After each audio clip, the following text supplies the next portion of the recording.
നിഖിൽ, BJPയും ഇതുമായി ബന്ധപ്പെട്ട് മെസ്സി വരുന്നേ എന്ന പ്രചാരണത്തിന് പിന്നിൽ തട്ടിപ്പ് സംശയിക്കുന്നുണ്ട്. MT രമേശിന്റെ വാക്കുകൾ അക്കാര്യമാണ് സൂചിപ്പിക്കുന്നത്. പറയൂ. ദിലീപ് കുമാർ, വളരെ കൃത്യമായിട്ടുള്ള ഒരു തട്ടിപ്പ് ഇതിന് പിന്നിലുണ്ട്. ഈ മെസ്സിയുടെ വരവുമായി ബന്ധപ്പെട്ട് ഒരു വലിയ തട്ടിപ്പ് തന്നെയാണ് ഈ കായിക മന്ത്രിയും സ്പോൺസറും ലക്ഷ്യമിട്ടത് എന്നുള്ളതാണ് MT രമേശ് പറഞ്ഞു വെക്കുന്ന ഒരു കാര്യം.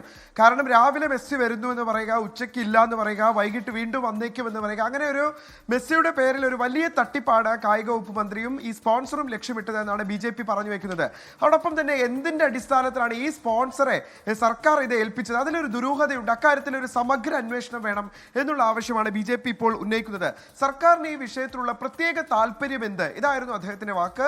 എന്താണ് സർക്കാരിനുള്ള ഈ പ്രത്യേക താല്പര്യം എന്നുള്ള കാര്യം മനസ്സിലാക്കണം. അതിലൊരു സമഗ്രമായിട്ടുള്ള അന്വേഷണം തന്നെ ആ വിഷയത്തിൽ വേണം എന്നുള്ളത് അദ്ദേഹം പറയണം.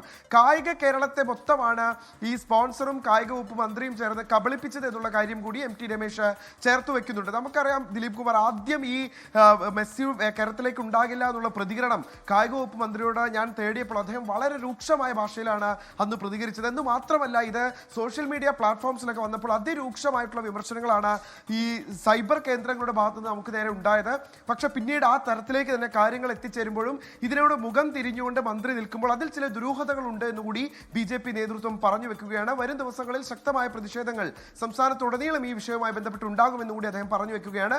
ഇന്നിപ്പോൾ രാജീവ് ചന്ദ്രശേഖരും പറഞ്ഞു വെക്കുന്നത് ഈ മെസ്സിയുടെ വാർത്ത മുക്കാൻ വേണ്ടി, അതായത് മെസ്സിയുമായി ബന്ധപ്പെട്ട വലിയ തട്ടിപ്പ് മുക്കാൻ വേണ്ടിയാണ് ഇപ്പുറത്തൊരു തനിക്കെതിരെയുള്ള അഴിമതി ആരോപണം ഉന്നയിച്ചത് എന്നുള്ള കാര്യം അദ്ദേഹം പറയുന്നു.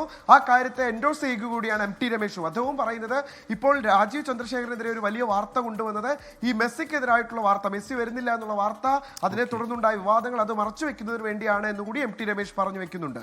ദിലീപ് കുമാർ, ലോകത്തെവിടെയായാലും ഏത് സമയത്തും 24 വാർത്തകളും ഓഗ്മെന്റഡ് റിയാലിറ്റി പാക്കേജുകളും എക്സ്പ്ലെയിനറുകളും വിശദമായി കാണാൻ ഞങ്ങളുടെ YouTube ചാനൽ നിങ്ങൾക്ക് സബ്സ്ക്രൈബ് ചെയ്യാം.